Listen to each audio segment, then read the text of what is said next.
ဒါတွေကိုကြောက်မှအဲ့ဒါတွေကိုရရှိနေသေးတော့နိဗ္ဗာန်ကိုဝေးတယ်နိဗ္ဗာန်ဆိုတာမြတ်စွာဘုရားကအတ္တိအာသကအဘုဒ္ဓမမွေးတဲ့တရားကိုပြောတာနိဗ္ဗာန်ဆိုတာပုံကြီးတဲ့ပုံလူကြီးစိတ်မရှိတဲ့အခါကျတော့ခန္ဓာငါးပါးမရတော့ဘယ်ရတော့ရေခန္ဓာငါးပါးရတယ်ကိုရလည်းနိုင်ရမယ်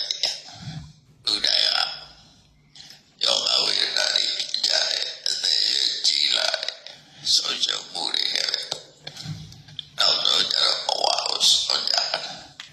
မဆုံးကြလည်းမရဘူးအာနာရှိတဲ့လူလည်းဆုံးချမ်းသာတဲ့လူလည်းဆုံးအဲ့ဒါအကြည့်တယ်ပဲဟုတ်တယ်ညမလူမျိုးတွေလည်းဘဝဆုံးတရားလူမျိုးတွေလည်းဘဝဆုံးဘုရားဝတ္တတွေလည်းဘဝဆုံးဒီနေ့တရားဘာသာဝင်တွေလည်းဆုံးပါစေချေကအဲ့ဒါလည်းဆိုတာယုံကြည်မှုတတ်တယ်ပဲတကယ်ဖြစ်နေတာတော့ဝိမေဥမေနာပဲဒီပဲအဲ့ဒါဒီကိုဒီချာတာဒီကိုပဲဝိပဿနာများဆိုတာ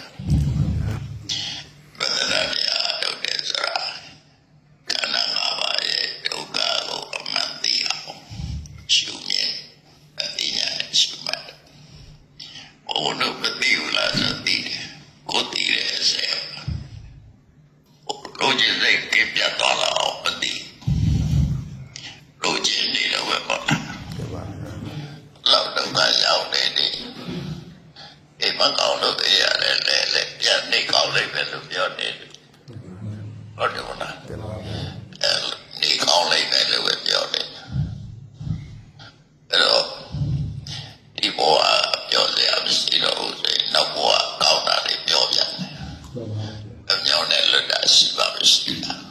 ဟုတ်တယ်မလားအဲ့တော့တပြောတယ်မျောနေရတယ်တဏှာအဲ့တဏှာကိုတော့မှဘဝတဏှာတော့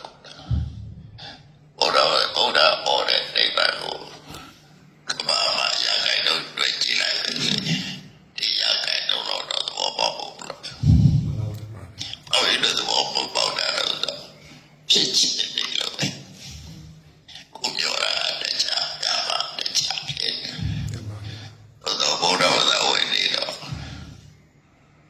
အလုံးမှာအသာယေဥဆောက်တဲ့ဘုန်းကြီးတွေကဣဒဝေဘုံညာနိဗ္ဗာန်သာပစ္စယောဟောတုကိုလိုတဲ့ကုသိုလ်ကောင်းမှုတွေနိဗ္ဗာန်ရဲ့တောက်ကိုဖြစ်ပါစေဆိုပြီးတော့အာဘေယဘောတော့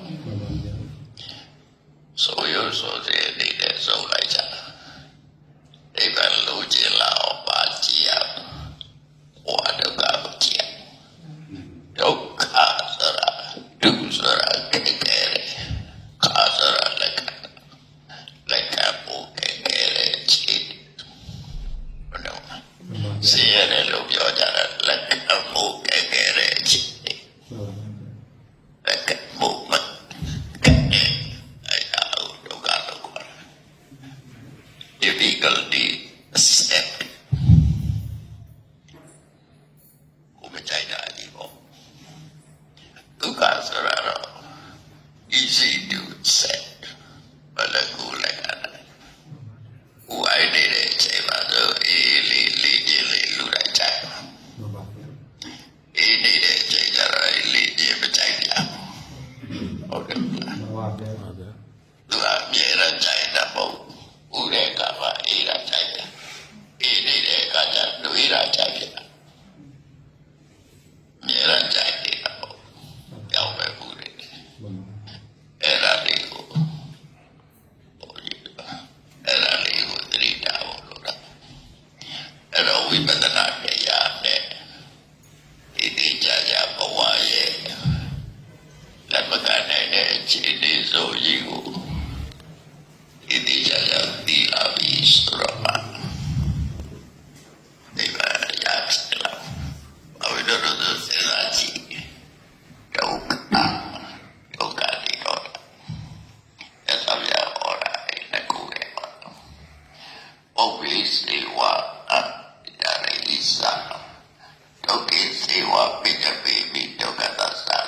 လိုရာသစ္စာ၄ပါးဒီဓမ္မဥဒီကဒုက္ခပြောလိုက်ရင်ဒုက္ခရဲ့အကြောင်းလည်းပါလာဒုက္ခနေတော့ပြောလိုက်ရင်ဒုက္ခကြောင့်ရလည်းပါလာအကြောင်းရင်းတော့မရှိဘူးအဲ့လိုကအကြောင်းတရားတွေနဲ့တည်ဆောက်တယ်အကြောင်းတရားတွေကခရီးတာပဲအကြောင်းတရားအပြည့်ပုဂ္ဂိုလ်သတ္တဝါနေတဲ့ခရီးတာအသေးသေးဆိုမရှိဘူးအကြောင်းတရားတွေကပဲပါတယ်ဒီစိတ်ပတဲ့ဒီတွေ့ဖို့အချိန်တော့ဒီဝေဖို့ဒီကြီးအပူတွေဖို့ဘယ်တော့မှပါတယ်တာပုဒ်သူကြောင့်ရတယ်သူဥဒုတွေရတယ်ဘယ်ကောလို့အစိတ်ဥဒုအာရအမေရိကြတော့ဥဒုအပါတယ်အရှိရိကြတော့ကစိတ်ဥဒုအာရလေးပြောအဲ့ဒီကြောင့်ရတယ်ဥဒိတိုင်းကြည်လာတာပဲစေတာလူပဲစေတာတော့ဝိကြည်ပတ်ပို့တယ်ဆောက်လုပ်တဲ့အင်ဂျင်နီယာတွေဆောက်တယ်လို့သမားတွေလုပ်တယ်အဲ့ဒါပဲစေနေတာဟုတ်တော့အကြောင်းတရားတွေတော့ကျတော့ဒါကြီးရပြိုးသွားတာဒီလိုလေရတော့စကြိုင်မလေးလို့ပြားသွားတာခုချိန်ဒီအပြည့်ဒီစကြိုင်မလေးကြားရမရှိဘူးပြားသွားအဲ့ဒီတော့လည်းပါတယ်အဲ့တော့ဘဝရဲ့အပြည့်ကိုမြင်မှနေပါလားလို့ဘဝအပြည့်မပြည့်သေးတယ်ကြတော့လူချင်းတယ်ဆိုတာကတ္တတပြည့်ဟုတ်တော့ဒီဒီကြကြအကြောင်းဒုက္ခကိုသိကြပြီးမှဒုက္ခនិရောဓကိုရချင်ပါအဲ့တော့ဒုက္ခကိုသိကြပြီးဖို့အလိုအပ်တော့ဝိပဿနာတရားတော့ဝိပဿနာတရားတော့ဒါလို့ကောင်းအောင်ဇမအေးကောင်းအောင်လုပ်တာမဟုတ်ဘူးဒုက္ခကိုမြင်အောင်လုပ်တာကြည့်တဲ့ပြလာအတိပြည့်ပညာရတဲ့ပုဂ္ဂိုလ်ပဲဘောဘလို့တမန်ပို့ပါတရိစ္ဆာန်တွေအမြင်အောင်ပေါ်လာဘိုက်ကရိုးစကုတ်တဲ့ကြည့်တော့တွေ့ဘိုက်ကရိုးစကုတ်တဲ့ကြည့်တော့လူကတဲ့ကိုပါရှိတဲ့ဆဲလေးတွေတရားပြပြီးအလို့ဆက်သွဲပြီးတော့လှုပ်ရှားနေတယ်ဆိုတာဒါလည်းပုဂ္ဂိုလ်ကြသိ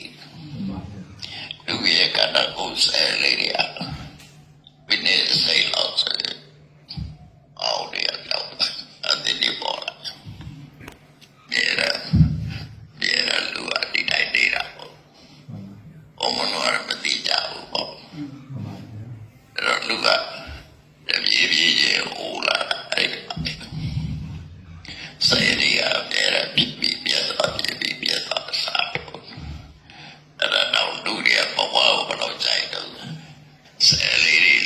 အိုးတဲ့ဆယ်လေးလဲပြီးတော့တစ်စလုံးနေလို့ရတဲ့ဆယ်တဲ့အတော့ကိုကြိုးစားနေကြပြန်တယ်ရမယ်လို့တယ်လို့ရမယ်ဆရာကအတူတည်းဆိုပြီးတော့လေတယ်ပါဗျာကြိုးစားတဲ့ကလေးတယောက်တော့မအောင်လေအောင်လည်းအတူပြပါဆိုရရဲ့အောက်ဆုံးကြုံမှုဝလိုက်တာသဗ္ဗေသင်္ခါရအိသကြောင့်တရားပဏိတာပတ္တယပေတော့မပြေဘူးအလုံးအကြောင်းတရားတွေပတ်သက်တာသင်္ခါရဆိုတာခရီးလို့ဟုတ်တယ်မဟုတ်ကိုပဏိတာအကြောင်းတရားပဏိတာအဲအကြောင်းတွေပဏိတာရဲ့အရာပါဗျာအဲအပါပါဗျာအတန်နဲ့ဆက်လေးပစ္စည်းဆိုကိုဘုံကြီးတို့တိုင်နေတဲ့လက်တိုင်ကြံပြီးဥပဒေတရားပစ္စည်းရောက်တယ်ပါသူရှိလို့တိုင်လို့ရသူပြောကြတာလူကနေလို့နေလို့တယ်ပါအဲအကြောင်းတရားပဲဟုတ်တယ်ဟုတ်မှန်ပါတယ်လူရဲ့အကြောင်းတရားတွေကတိဆောက်တာလေရတယ်ကိုယ်ဒီအကြောင်းပြတ်သွားရင်တော့ဘု မရှိရလို့ရပြည့်စုံတော့အဲ့ဒီဘောလေးကိုစဉ္ညာစလာပြီးဒီဘောစရာစဉ္ညာစလာပါပြီးရသော်ဗျာဘယ်လိုအော်တော့မန်ဆိုရာပါလို့ပို့လေမန်ဆိုရာကြည့်ပြီးတဲ့သုံးလာတော့ပဲဟုတ်တယ်မန်လေးကြည့်ပြီးတဲ့အခါကျကိုမျက်နှာပါဖြစ်တယ်အဲ့လိုပုံစံနဲ့အဲ့လိုပဲယောဂီအတ္တတရားတွေကိုသတိနဲ့ဆိုရမှနဲ့ကြည့်ပြီးတော့ဟုတ်တယ်အဲ့ကြတော့မှမန်တရားကိုတွေ့မန်နဲ့ကြည့်ပါမန်တရားကိုအဲ့လိုတွေ့လာဝိပဿနာတရားတော့တယ်လို့ပြောပါတယ်မှန်ပါဗျာဝိပဿနာတရားဆိုတာ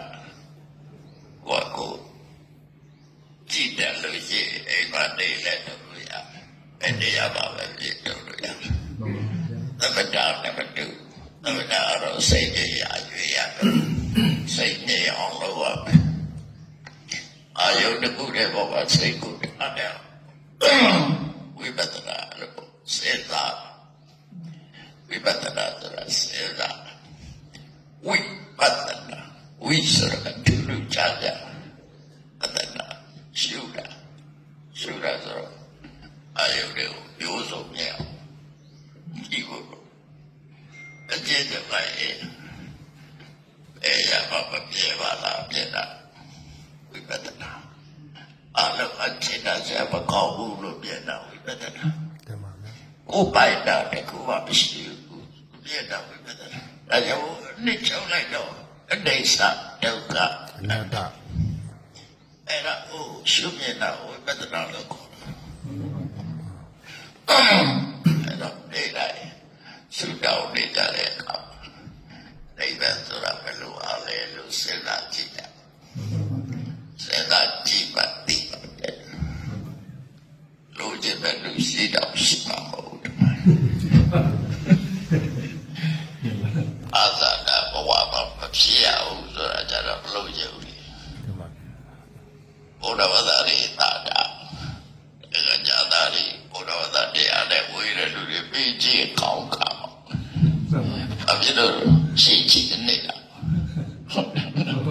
ရှိကြည့်နေတယ်လို့မရှိရဘူးဆိုစัจပဲကြည့်စေမပြေတော့တော့တဘာဝကိုကြည့်အပူရှိအေးရှိဖြစ်တာရှိမဖြစ်တာရှိရ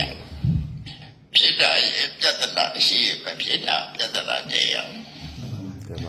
အဲ့လိုစဉ်းစားလို့ရတယ်အဲ့ဘောနိဗ္ဗာန်ကိုပြောရင် negative နဲ့ပဲပြောnegative နဲ့ပြောနိဗ္ဗာန်ကို positive နဲ့ပဲပြောnegative နဲ့ပြောခန္ဓာငါးပါးမဖြစ်ရ